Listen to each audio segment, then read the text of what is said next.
Good morning, everyone. In today's gospel, Jesus uses the imagery of the vine, an imagery that I think provides for us a perfect picture of what our relationship with Jesus and God the Father should look like. But first, let's take a look at the gospel. Jesus said to his disciples, "I am the true vine, and my Father is the vine grower. He takes away every branch in me that does not bear fruit, and everyone that does, he prunes so that it bears more fruit. You are already pruned because of the word that I spoke to you. Remain in me as I remain in you. Just as a branch cannot bear fruit on its own, unless it remains on the vine, so neither can you unless you remain in me. I am the vine, you are the branches. Whoever remains in me and I in him will bear much fruit, because without me you can do nothing. Anyone who does not remain in me will be thrown out like a branch and wither. People will gather them and throw them in a fire, and they will be burned. If you remain in me and my words in you, ask for whatever you want, and it will be done for you.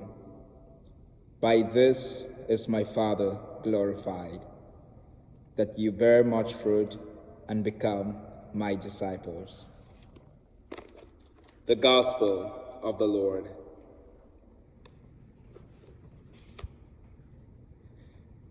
Most, if not all of us, have either seen the picture of a vine or grapes, or have had wine, or have seen a picture of what a wine bottle looks like, or have probably worked in a vineyard.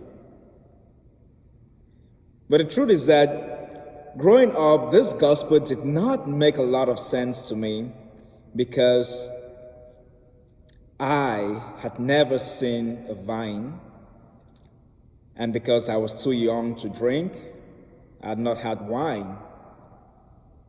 I'd heard about it, I'd seen pictures, but it didn't really make sense to me until when I had the opportunity to work in a vineyard for 1 year when I lived in California in the Santa Ynez Valleys. During this year, I got to understand with much depth what Jesus meant when he was using the imagery of the vine in this gospel from John 15. It made more sense to me, and I just realized there and then that it was just the perfect image that Jesus chose to pass across this message to us. You see, in the vineyard takes a lot of work. Sometimes we might just consume the wine without really knowing the whole process that goes through the growing of the vines and the harvesting and all that. First, the planting. Obviously, I did not partake in that. But after the vines have reached a stage of maturity and they're getting ready to start bearing fruit, we have to constantly prune them. And now the pruning of the vines consists of getting rid of the cling-ons. So cling-ons are some spiral parts of the vine plant that can actually choke the vine itself. It's part of it's part of the vine, but at the same time, it can lead to its own self-destruction. And now every year, certain parts of the branches, like certain shoots that are not going to bear fruit, are being cut off, and that's the pruning that's happening right there.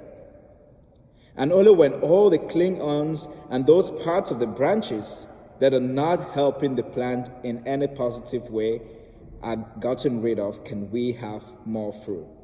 Because if we don't get rid of the cling-ons, they can destroy the vine. If we don't get rid of those parts of the branches that are not going to yield any fruit, it would just consume more nutrients that the entire plant is providing. And as a result, there'll be no fruit at the end of the season. This is what Christ is telling us in this gospel. Christ is telling us that He is the vine. He is the plant himself. And we are those different branches. And of course, God the Father is the one who takes charge of pruning the vine and catering for it, giving it water and all the nutrients that it needs. Now, we have received the word with the teachings, the good news that Christ has handed down to us. This is the pruning. This is the constant pruning, the getting rid of those parts of the branches that do not help the plant as a whole. But now we have sin that always weighs us down.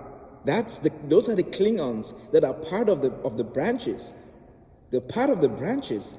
But if we don't get rid of those cling-ons, what will happen is that it will choke us.